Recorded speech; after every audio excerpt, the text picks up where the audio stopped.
Hello and welcome to the Rest is Football with me, Gary Lineker, Alan Shearer and Micah Richards. We've got a question and answer episode for you today, and thanks once again for sending your questions in. Some beauties here and some very interesting ones as well. Before we come to the questions though, we're recording this on Tuesday the 13th of August, and do you know what that means? It means it's Alan Shearer's birthday! Oh, Alan! Oh, I can't believe Happy birthday! I've got to sit for an hour with the YouTube nuggets on my birthday. What are your plans, Alan? Let me guess, play golf. Yes, guys, I'm going to have a game of golf. Yeah, I'm going to have a game of golf, so looking forward to it. Thank you very much. 54, oh my God, 54. 54, crikey. How's it feel? How does your body feel? You feel all right? It feels amazing, Micah. Does it really? You're in good shape, so I'll give you that. Oh, well, thank you. Anyway, let's get on to a few questions. Eleni asks, I want to know about nutrition in sport. When you all played, what were your diets like? Did they differ much to the diets of footballers today? Very interested and feel like we don't hear much on this. Mine was a disgrace. You do surprise me. Chinese every day. Chinese. A place called Manzen in the middle of Hale Town Centre, which is in Altrincham, Cheshire area. And I used to get chicken fried rice, salt and pepper ribs, sweet and sour chicken curry, spring rolls, and... What, all in one meal? Because I'm one of those people who like to have a little bit of everything. Yeah. I don't just, I can't just get two things from the Chinese. So yeah, I didn't have a girlfriend at the time. I didn't have a fancy chef at the time, so... Didn't have any friends? Have you got a fancy chef now? No, I'm just talking about the modern day players. No, I do not have a chef. I would love a chef, but no. Mine was a disgrace. I started off when I was 17 with fillet steak as pre-match. Exactly the same, Al. It's the only chance you have to get in a steak. I used to think... Hold on. Fillet steak? Fillet steak is a pre-match meal, yeah. Wow. Then I went to chicken and beans at Blackburn. And then... He farted his way around the pitch. And then as we got older, it got a little bit more professional and, all the right stuff, yeah. What did you have outside of football? We all had chicken and beans, didn't we? Oh, there's no harm in having a Chinese, but I wouldn't have a Chinese on a Friday night if you're playing on a Saturday, would you? I mean, not like... Is that what you're saying? You had a Chinese on a Friday night? Yeah. Well, I imagine Chinese athletes have a Chinese on a Friday night, so what's wrong? Well, not the amount that Micah has by the sounds of it. He just went in and said, I'll have the left-hand side of the menu, please. I think in terms of Eleni's question, though, I think they're talking about what do players now, the diet and the nutrition side of things is massively changed when we played.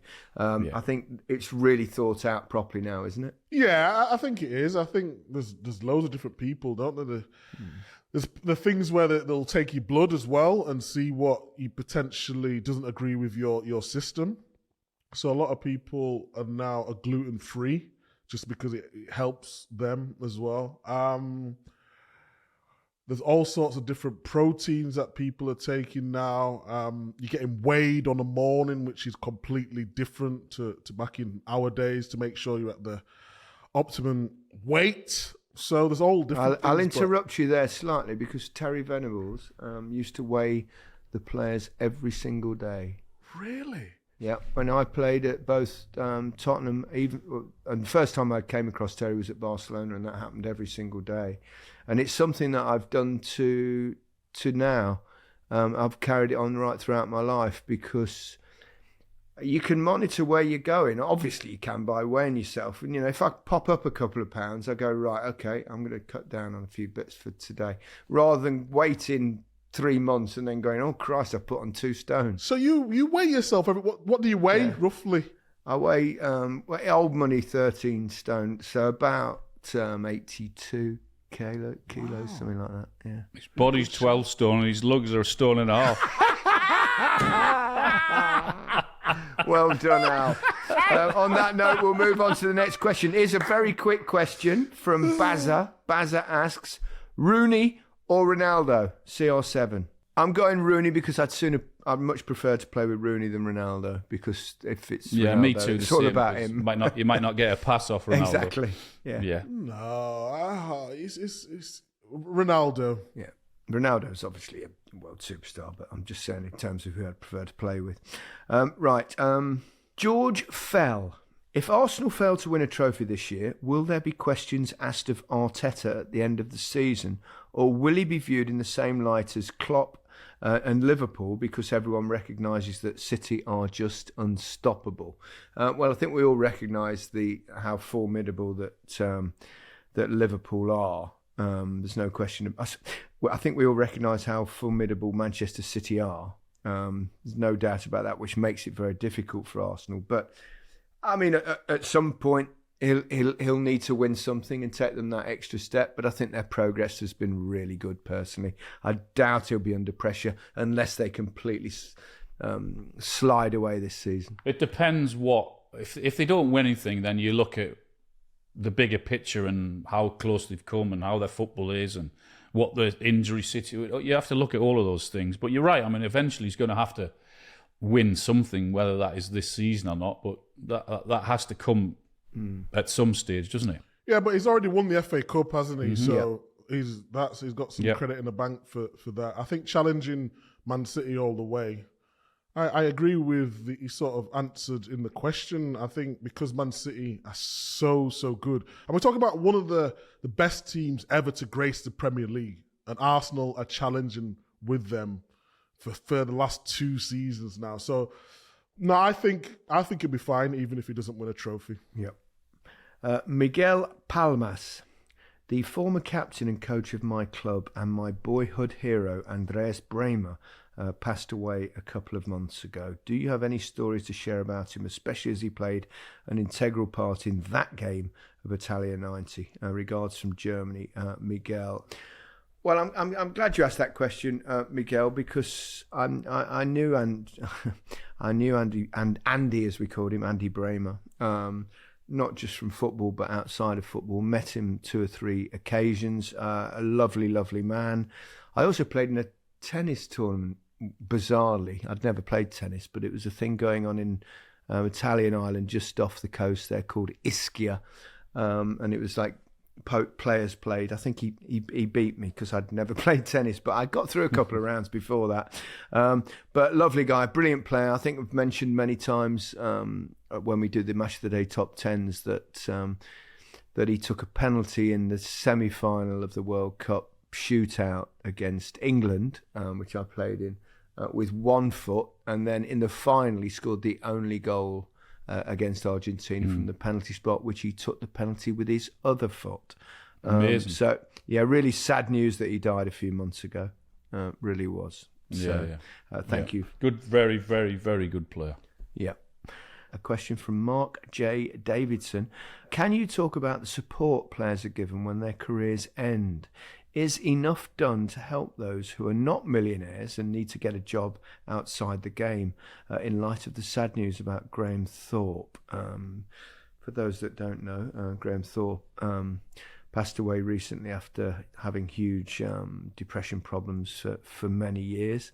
It seems to happen quite a lot in cricket. Obviously, it can be, there are tours and go away for a long time, and it's difficult. Mental health in football, has it improved? Because obviously in our day it wasn't, people didn't talk about it. People are much more open about it these days. Micah, you're perhaps the most recent, you are the most recent to the players. Yeah, it's definitely improved. I think even us as men are talking a lot more about things. But I think there's still an assumption that just because you've got money, mentally you're okay. And we need to get rid of that stigma, I would say. I think in answer to the question, for those who potentially don't have the money, or, sometimes I always say to us, we're so lucky. Like, you two are legends of the game, so you have the right to then talk about football. I've had to work at the punditry side of things. Yes, I've won a Premier League and all them things, but this has given me a purpose that I've needed within my life. And I just think for people who come out the game in any sport, they do need a purpose. Imagine doing something all your life and then one day someone just says to you, you're not going to do that anymore. Yeah. And we sort of just left alone. So there has been a massive improvement. First, for the people who are in sport, who are coming out and talking about things. But for a lot of people, it's embarrassing. If you've earned good money throughout your career and you've got none at the end, whether that be divorce, whether that be gambling, whether it be a problem, sometimes you don't want to talk about them things. So I still think there's a stigma there, but it certainly has improved from when I first started to when I retired. Yeah, sportsmen and women are under huge pressure when they have to perform. Yet when you finish, it's really, really difficult. There's no doubt about that.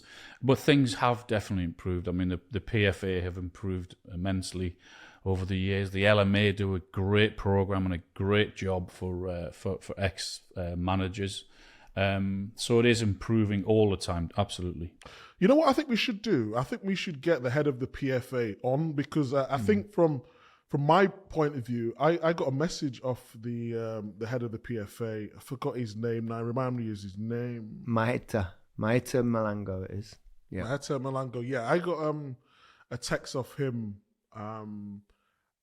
just wanting to meet, and obviously he got the job a couple of years ago, and I sort of ignored the text, and it was I wasn't being disrespectful, but the fact of I had no text from anybody when I retired, and the way my career ended at Villa, not that I needed anything. It would have just been nice to have a message from the PFA and say, is there anything you want to do? If you can help with anything. But it's only now that I don't say in the limelight, but I'm broadcasting for BBC and Sky and so and so. It's almost like, oh, he could be of use to me. Well, let's now start that conversation. But really, I need the help before. I'm not blaming him, because he wasn't in charge when I finished football. But I just think players do need that text and just ask if what they want to do, is everything all right? Can we help in any way? Because that's what the PFA is for. But I do agree with Alan. There are things that they've put into place that are helping people now a lot more. And managers, because managers are under huge stress as well, as you know. So they get great help. Absolutely. Yeah. There's a lot of life after football as a player as well. That's the thing. And a lot of life. And some of us are lucky. Right. Question from Jim. Hi, Gary, Big Meeks and Alan. It's a question for Alan. Slightly cheeky question, I would say. When a manager leaves, do they clear out their own office? Do you bring cardboard boxes in and do it yourself? That's a good question, though. Well, I did, yeah. I mean, you're bearing in mind all the stuff that you're taking into your office day in, day out, and the paperwork you've got. When you leave or when you get fired, that then. So what did you have, a suitcase? Was it a cardboard box? What was it? Boxes, and I mean, you've got your computer and your iPad, and you've got all your stuff, and you've got whatever it is. Yeah, you've got that stuff that you accumulate in the office. It's a matter of getting your boxes and getting the hell out of there. That's it. You're done. Did they have iPads back then?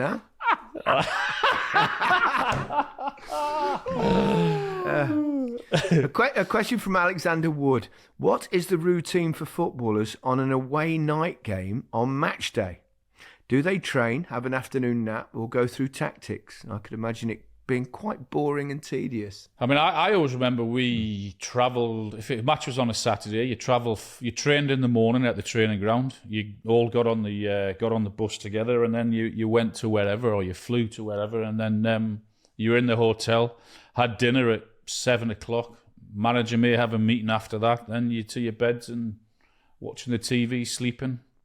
Breakfast in the morning, pre-match meal at 11:30, 12:00, and then that's it. You're ready. So when do you do your set pieces, Al? What did you do it on the day? They would do the set pieces on a Thursday or Friday, and then go through them again on a Saturday morning or a Friday evening. Pretty much the same. It's not changed, then, has it? Well, it's changed. Well, from when I played, it was perhaps night games, I suppose. In Barcelona, you just you'd actually stay the previous night as well.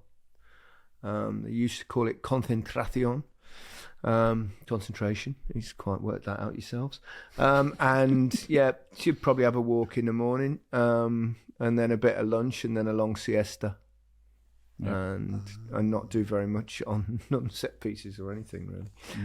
Did that in the week. So Neil Smart, with the transfer window in full swing, have you ever tried to influence your club into going for a player, perhaps an international teammate or a friend from a previous club? Thanks and well done on the pod. Looking forward to another season. Thank you, Neil. I tried to get Tottenham to get Peter Beardsley when I came. For obvious reasons, but unfortunately Spurs ran out of money at that point, didn't have any, so that didn't happen. Have you ever done that with a manager? Yeah, I told you the story about Jolie Lescott, didn't I? Yeah. That was the only player I tried to get, and then manager wanted to replace me with Jolie Lescott, so it didn't work out quite. That's so brilliant. Alan?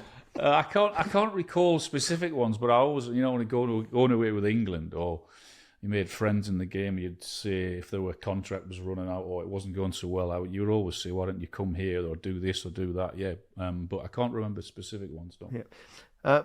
Here's one. Two more questions before we go. We've got a question from Willow and one from Wooders. I like that. Willow and Wooders. Do you think fantasy football and draft leagues have strongly influenced how we view player performances? This is definitely a question for Micah Richards. 100%. Why do you think I know all the players? Fantasy football. Yeah, I'm telling you guys, just get a team. It's weird. I'm going to be, on a Saturday or a Sunday, I'm doing match of the day. You'll see me. Miserable most of the afternoon. Miserable for starters, but supporting Ipswich or Southampton or Newcastle. I think in terms of performance as well, you always look at, they've got like stats of how they're doing, how many points they've got, bonus points and all that sort of thing, how many block shots, how many shots they take. I think the information is just amazing. So yeah, it definitely helps me. And it makes it a little bit more exciting, I would say as well. So yeah, good question. It definitely helps me. Do you think fantasy football is one of the reasons that assists have become such a big thing? Definitely. 100%. Yeah. Like, everyone's talking about assists now. And assists for me, it shouldn't be if you just pass it to someone and they put it in the net, though. We used to, remember, what about the through balls you used to see from 30 yards, someone running over the top? That's a proper assist. Well, we still see those. That's an assist. Yeah. There's even pre-assist now. Now I was a year older, the only assist he gets is the person pushing his wheelchair. Says the old bloke. Says Grandad. Says Grandad. But yeah, I definitely think it's changed the way we look at the game. Final question from Wooders. Which one Olympic event would you definitely beat the other two at? 100-metre dash. No chance. I'd still beat you now. Whoa! Do you want to get it on? Let's get it on, Mr. Lineker. I pull a hamstring, and I'm worried about your knees. I know, yeah, my knees are I don't finished, want to cause you serious injury. I think it meant in our prime, obviously. Yeah. I reckon I'll beat you both at swimming. Oh, yeah, I can't swim. Oh, you'd beat me at swim. You'd definitely beat me at swimming. Exactly. Yeah. Swim. So there you go. You're not a golfer anymore. You used to be a great golfer, didn't you? Golf. I was never a great golfer, Al. You were off, what, 2 or 3? No, 4 was the lowest, but 5 generally. Okay. That's good for an amateur. I was scrambly though, golf. That's not it is an Olympic event now. It wasn't when I was. It is now. Come on, what about you two? I challenge Sir Alan Shearer, Sir Gary Lineker to a long jump. Long jump. Gary wouldn't even make it to the sand pit. The sand pit. It's funny that they still have a sand pit. Yeah. Come on, we've got to do an event. We have to for the pod. I used to be really good at high jump, but I kept knocking off the pole with my ears, Al. There you go. One for you. Did you see the thing when the guy knocked it off with his the private parts? Wow. What? Yes, Micah, I saw that. Did you see it? Wow. I saw it as well, yeah. I couldn't do that, could I? Bloody hell. Mikey, you'd be good at the pole vault, though, wouldn't you? Oh, not a chance, Paul. Yeah, you wouldn't even need a pole. Come on.